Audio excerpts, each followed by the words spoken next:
You know how sometimes the simplest, most charming things are actually hiding some really clever secrets?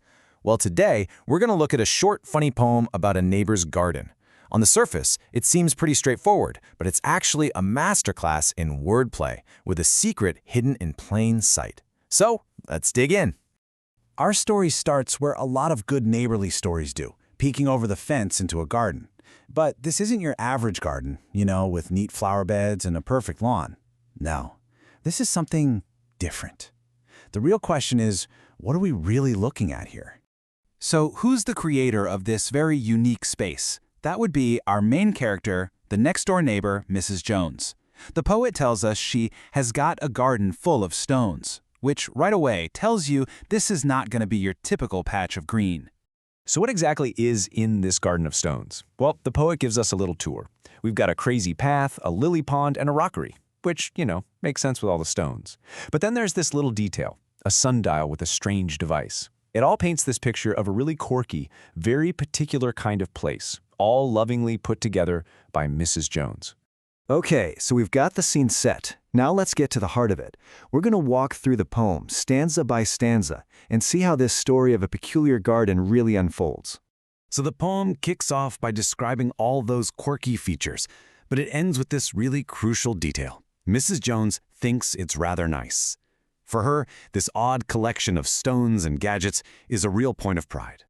And in this second stanza, the narrator's confusion really starts to shine through. They notice these teensy tiny plants, so small they seem totally insignificant, like they don't mean anything at all. The speaker is so baffled by their size that they joke she must have planted them with a pin. And yeah, this really just nails the speaker's point of view, doesn't it? They're looking at these incredibly fragile, tiny little things and just can't wrap their head around the appeal, or even the effort. To them, the whole thing is just, well, it's a bit strange. All right, so we've got our proud gardener on one side and our confused neighbor on the other.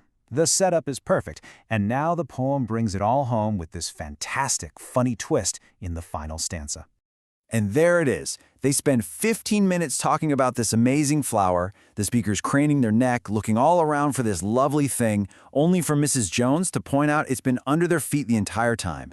It's just a perfect punchline. It's funny, and it tells you everything.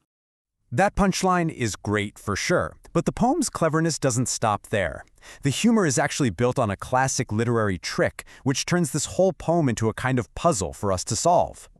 The key idea here is something called situational irony. All that means is that what happens is the total opposite of what you'd expect.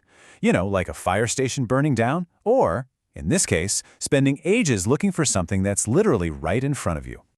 So, that's the heart of it. The poem's irony is just perfect. Our speaker is so busy searching for beauty, expecting some big, obvious flower. The reality is the exact opposite. The beauty is small, it's hidden, and it's literally being overlooked.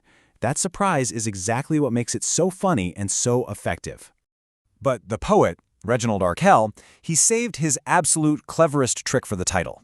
The poem is called A Concrete Example. And believe me, that name is doing a whole lot more work than you might think. It's the key to the poem's biggest secret. So let's just ask ourselves, what does the word concrete really make you think of? Does it maybe have more than one meaning?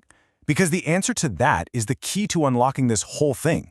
Of course it does. The word concrete has two big meanings. On the one hand, you have the literal, physical material, the stuff we use to build sidewalks. But on the other hand, it's symbolic. It means a real, tangible, super clear example of an idea.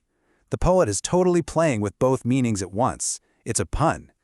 So first up, the literal meaning. The title is A Concrete Example, because the poem is about a garden that's literally made of concrete materials, stones, pebbles, a rockery.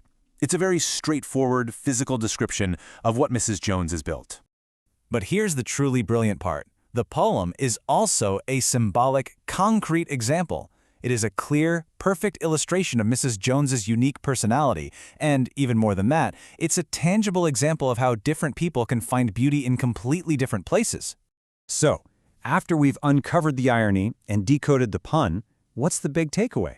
Well, this little poem about a garden is actually a pretty profound commentary on something we all deal with: perspective. Think about it. To the speaker, it's a weird collection of rocks with plants so small they don't even matter. But to Mrs. Jones, it's a source of pride, filled with tiny, beautiful treasures worth talking about for 15 minutes. Neither one of them is wrong. They just have completely different ways of seeing what beauty is. And that leaves us with one final thought to chew on. This poem is such a charming little reminder that beauty isn't always big and obvious. Sometimes it's small, it's unexpected, and hey, maybe it's even right under our feet. So the question is, what lovely thing might you be standing on without even realizing it?